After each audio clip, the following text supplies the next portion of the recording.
There is a major move in my field and in public health generally toward what's called risk management and risk assessment. These are terms of art. They are very specific terms that have histories attached to each of them that I won't bore you with the whole history, but basically risk assessment is a rather formal process. It exists as a systematic way of estimating what the health impact would be in a particular situation or of a particular exposure or product or medication or environmental pollutant. There are rules for how to do risk assessment. Most of them are ultimately can be traced back to the Environmental Protection Agency, which has followed this policy for the last 30 years. The latest iteration of all this has been to apply the same rules to risk management and the decisions regarding certain options. I'm going to talk about a special class of risk assessment in a moment. But this is a broad field. It has rules. It's got its own leaders, and it's even got its own organizations, the Society for Risk Analysis being the major one.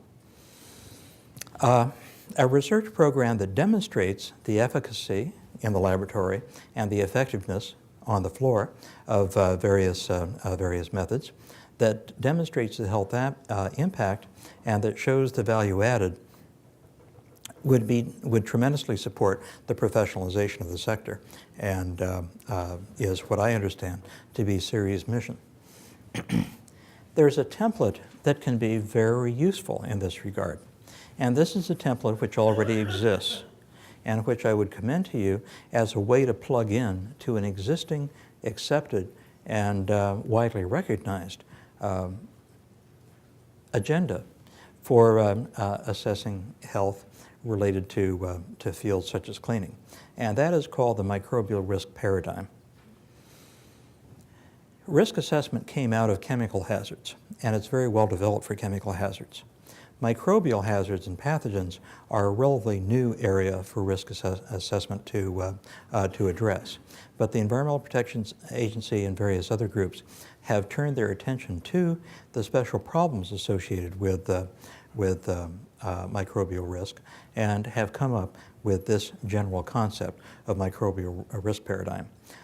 It has been most developed for food. I'll show you some examples in a moment, but it has certain features. One of them is that it's a probabilistic model. In other words, instead of saying at a certain level of exposure, a chemical will produce this particular level of poisoning or of toxicity, in the microbial risk paradigm, it has more to do with probability. At a certain level of exposure, you're more likely to come down with this disease, for example, with a certain inoculum of bacteria, for example. So it's very probabilistically based.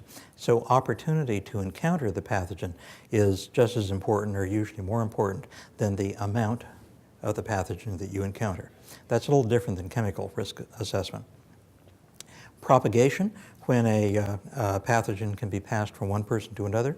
Transmissibility, the ability to transmit it, for example, on surfaces. Contingent probabilities, which I'll get to in a moment, and assumptions that the host may be susceptible. The host may be more vulnerable than the average population. Gets factored into the equation as well. Then you start looking at the critical points. And critical point analysis is actually an FDA concept that's been very productive in terms of food and especially meat inspection. And you see where those critical points are, and you design interventions to interrupt this chain of causation. And that's the basic strategy for risk management. You don't know everything, but there's a lot you can estimate, and a lot of the parameters are amenable to research. So my own personal opinion is that the microbial risk paradigm is pretty much ideally suited for your purposes, and I would commend you to look at it more closely. Now, I said that it was most advanced for food. It's also been heavily used in water and for contaminated sites. It's been a major federal initiative led by the EPA, but FDA has also been very interested as well. Now, these are two agencies that are important in your sector. There's also been a complementary private sector initiative led by something called the International Life Sciences Institute, or ILSI. ILSI is one of those sort of think tanks and networks of professionals that are enormously influential behind the scenes. And what ILSI says people listen to in this particular world. In addition to that, the European community is working on its own risk assessment paradigm, which is very similar to this, and which is critically important because increasingly Europe is leading the United States in terms of standards for both chemical safety, and I predict they will lead in microbial risk management as well. So I think we need to be increasingly aware of what's happening in Europe because frankly, with their new REACH program, they're going far beyond the EPA, far beyond what EPA even considered doing. One of the major leaders outside the United States in this effort is the Codex Alimentarius, which is an international organization associated with the United Nations, which looks at food safety. And they've also been very much involved in this. Why is microbial risk assessment so useful? Well, it organizes all of this information, this disparate information on microbial hazards into a logical sequence and into a model of thinking about it. It can be used very easily to identify gaps in knowledge, which can then prompt researchers to go out and find the missing information. It allows the extrapolation of findings to an end result, even if you have to make certain assumptions. If they're reasonable assumptions, you can find out what ballpark you're playing in. And of course, the EPA is very familiar with this, having largely initiated it. This gives you an idea of the process as it's used by the Codex Alimentarius. And although it looks very complicated, it actually isn't all that formidable if you kind of work your way through. It starts by identifying the hazard, or if the hazard is already known, a policy need. You know, do you need to set a standard? Do you need to set a limit for, do you have to have a new strategy, as in the case of FDA's food service? Are you moving toward a different paradigm for assessing safety? Then you move into these two little bubbles, which are hazard characterization and exposure assessment. How dangerous is it really, and how much and how often do people encounter it? These are two critical pieces of information, and you need both in order to do this work. Then that leads into a bubble of risk characterization, which is fundamentally, at a certain level of exposure, how bad is it, and what does it do? All of that is embraced in the area that conventionally we call risk assessment. And when I say risk assessment, that's really what I'm talking about, is those steps in the process. Then you start looking at, is the risk big or little? Does it demand regulation, for example? What are the various options for control? What are their upsides and downsides? What are their disadvantages and costs compared to their benefits and the positive outcomes? Implement those options, monitor the results, and then feedback in the next policy cycle. So that's basically what we're talking about here. Another way to look at it is just looking at the risk assessment part is the way that that it's approached by the Safety Monitoring and Assurance System of the European Community. They identify a food safety problem. They identify what the hazards are, what agents are capable of causing injury. Again, and very importantly, both the hazard characterization, finding out how dangerous it really is, and the exposure assessment, opportunity to encounter it, and degree of exposure. All that must be known and known in parallel in order to achieve the key stage of risk characterization, integrating these two elements and deciding how to construct a relationship, a mathematical relationship that allows you to predict what the outcome will be given various levels, for example, of regulation. Then you come out with a risk estimate. The risk estimate is not accurate. It's a ballpark figure, but it tells you what ballpark you're playing in. And the levels of uncertainty, in many cases, are known, and you can play with them. And you can decide, given certain assumptions, how does that change the likely outcome. The ILSI framework for microbial risk assessment is what you see here. And again, I want to emphasize that there are two elements to the exposure assessment. This is what makes the microbial risk assessment quite different from the chemical hazards. There's the frequency, how often you're exposed to these things, and how much you are exposed to. And you really need to know both in order to do a proper exposure assessment. And then you integrate this information in and put it all together into a contingent probabilities, which I'll show you in a moment. What you're trying to get is a relationship between exposure and response. The more you're exposed to, does the disease get worse? That's the question that you ask in chemical risk assessment. The more exposure, are you more likely to get the disease? That's the key question that you usually ask in microbial risk assessment. And very importantly, you determine whether or not the host is particularly vulnerable. Is this a person who has compromise in their immune system? Is this a person who is healthy and intact? Makes a huge difference to the outcome. Now, if you take this system and adopt it, it simplifies a great deal. One of the things that it simplifies is it becomes very obvious where each study belongs in terms of the overall integration of knowledge. They define data elements from the microbial risk assessment, so it drives a research agenda. You can study the agent, figure out how pathogenic it is. You can study the exposure, find out how much is likely to be present, for example, on a particular medium. You can study the outcome to decide just how serious the illness might be. You can look at the opportunity, the frequency function that I was mentioning earlier, how often somebody is likely to encounter this. You can look at the host, what happens to a susceptible individual, or somebody who is an infant, for example. And you can construct an exposure-response relationship using the conventional methods of toxicology or microbiology. But the risk assessment paradigm allows you to take these data elements and put them together in a logical way that makes it easy to communicate to other people working in the field and to EPA and so forth.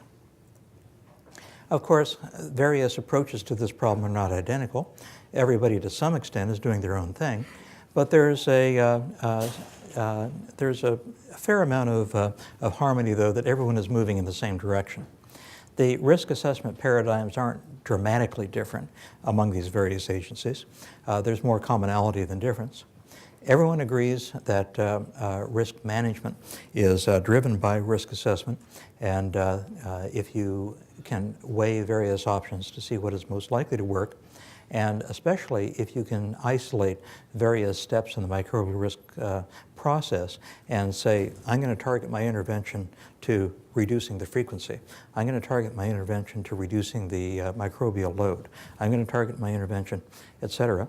Then you're much better off. You have a game plan. You have a strategic plan for your intervention. And that is turning scientific information into knowledge, into deep understanding that allows you to move forward. Also, there is a little green box there called risk communication, and I'm going to come back to this at the very, very end of my talk. Risk communication is essentially how you convey knowledge about risk, how you talk to people, how you communicate either with your peers using a common vocabulary, and adoption of a standard paradigm makes that a lot easier, or how you communicate with the public, how you explain some of these concepts, and how you get it past people's preconceived notions and through the kind of filter that we all have that we've managed to construct from education and personal experience. Now, how does this apply to the cleaning sector? Well, think of surfaces and textiles as a medium for a transfer of a pathogen. Think of exposure to a biological hazard as coming into contact with the medium, and you can think of various probabilities. What's the probability that the medium is contaminated? What's the probability that it's contaminated with a specific pathogen? Of it being contacted by another person, of that person being susceptible, of the cleaning intervention failing, of the disease developing once exposure has occurred, so-called attack rate, the probability of person-to-person transmission, what our epidemiologist colleagues in infectious disease call the R value, the probability of complications of disease or mortality, such as neurological disorders that go along with cryptosporidium. Conventional statistics basically puts it all together and multiplies them. So you have contingent probabilities that eventually end up with the probability of a disease. And I would submit to you that the reason why we have relatively few obvious outbreaks of disease has a lot more to do with the way that these various probabilities are multiplied than any great thing that we're doing for any given step. That it's kind of a statistical fluke that we don't get sick more often from environmental causes. How can we use this approach? Well, we can isolate the individual steps and their probabilities and document efficacy based on laboratory studies, efficacy being the effectiveness under ideal circumstances. Or we can document effectiveness as the way that term is usually used in the field, how often it actually works in the real world. We can use this approach to guide research, to compare treatments by putting together trials that compare one strategy, for example, a disinfectant or a cleaning process or a device, against one another. It can be used to set standards, to characterize new products, to develop audit criteria, and fundamentally to demonstrate the added value that good cleaning can bring. Flowing from that is the demonstration of value to the client, because you can then do economics on this information as well, and do what the economists call evaluation studies, and look at the amount saved, as well as the positive benefit. And it can be adapted to many different applications because it's a very flexible approach. As I mentioned earlier, although the microbial risk pathogen was certainly designed for propagating pathogens, it also fits a lot of other applications. It can be used for allergens. It can be used in tandem with chemical risk assessment for example, the hazard associated with various products. Radionuclides, that's not so much an issue here. In supporting applications to EPA. Homeland Security and bioterrorism.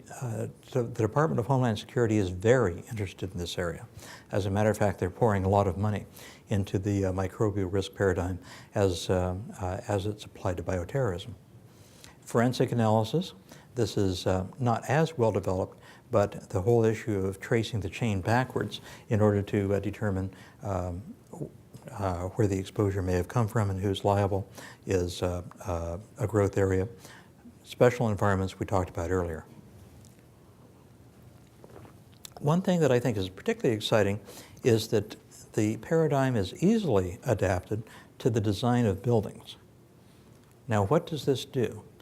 Strategically, it makes the sector proactive. It changes the sector from being a service that comes in after the fact and cleans up the mess and puts it in the lead as a valued consultant in the design of the building in the first place and its furnishings and outfitting.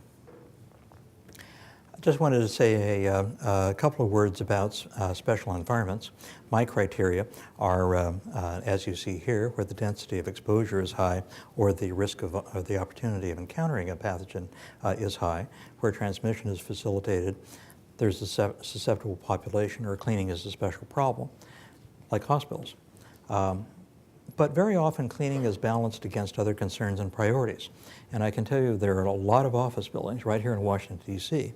that are not adequately clean, not because of any fault on the part of the contractor, but because of security considerations or other issues. They're just simply not allowed to clean to a standard that would otherwise be acceptable. There are also other particular issues, for example, the hygiene hypothesis. And this is something that people in my field have been struggling to understand. And that is that we now know that individuals who grow up in homes that are what are called antigen rich, for example, people who live in farmhouses and who live on the farm, are much less likely to develop asthma than people who live in suburban, nice, pristine, clean homes. This is quite unexpected, and there is an immunological explanation for it that makes sense. People are trying to struggle with this idea that perhaps exposure to some diversity of antigens early in life might be good for a child. Nobody believes that growing up in a filthy home is good for a child. But growing up in a home that maybe has some plants, maybe has some animals and so forth, might be helpful in reducing the frequency of asthma. But that absolutely does not apply to kids once they develop asthma. Once they develop asthma, you want to go to a strategy of reducing exposure to triggers. But before they develop allergy, it seems that some diversity in antigen exposure may be protective.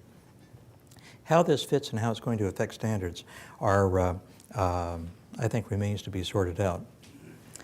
Here's one company I think that gets it, and that has, it's a British company that has put together all of these various services into a package, into an integrated system that they are promoting. And I think that this is, I would say that this could be the future.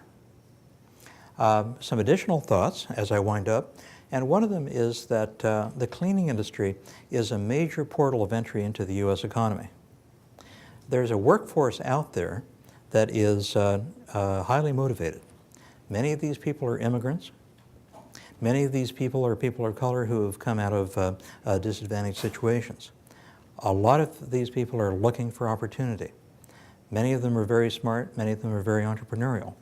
The people who left their village in El Salvador are the go-getters. Is there an opportunity here to unlock creativity and commitment among these employees? Well, if they see themselves as healthcare professionals and the emphasis is on what you do to protect people, that's a powerful motivating factor. And it leads to all sorts of other issues in terms of labor management, motivation, and professionalism. I think that there's potential for developing new services. We talked about consulting and building design, auditing, et cetera, restoration work, and prescriptive health protection for people who, for example, are immunosuppressed. All of these represent new directions. I think that the way to proceed is fairly clear. One is a strategic plan for being clean, green, and fiscally mean. That's my personal formulation.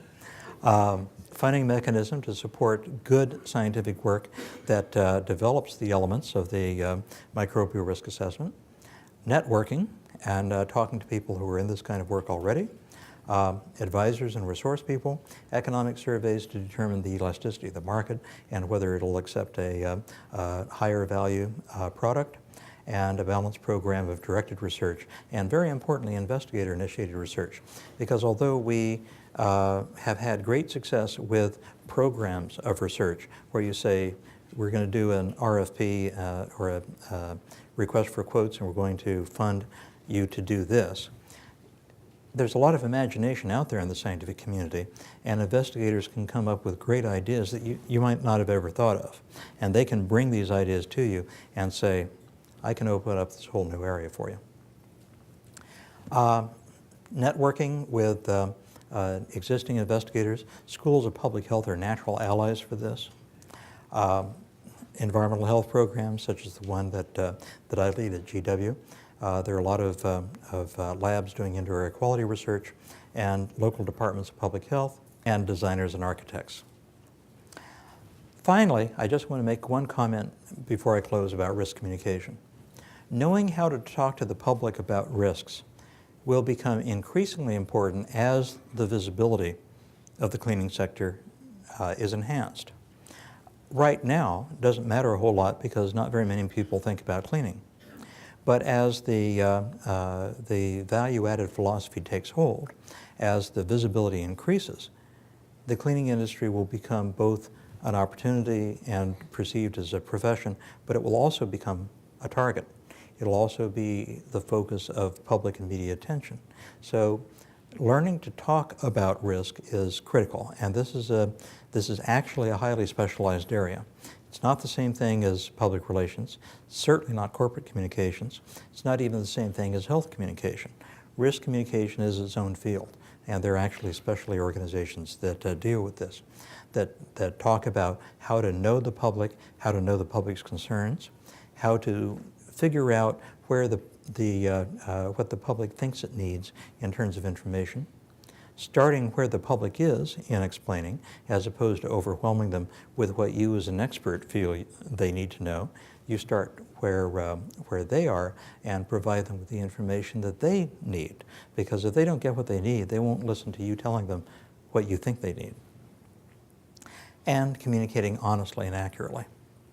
So risk communication, I think, is a absolutely necessary parallel to develop in tandem with an overall strategic plan for research. And I would commend you to think about the microbial risk paradigm as something you might want to do. And finally, right at the end here, I'd say that journals such as mine, such as the one that's published by our publisher, the Helen Dwight Reed Foundation, Archives of Environmental and Occupational Health, can be enormously helpful to you by putting in the accessible literature and archiving and documenting the progress that you're making. We would love to have more articles from the cleaning sector that are scientifically grounded and that stand up to peer review. Some people have asked me about how to reach the journal. Let me tell you the website. It is www.heldref, Heldref,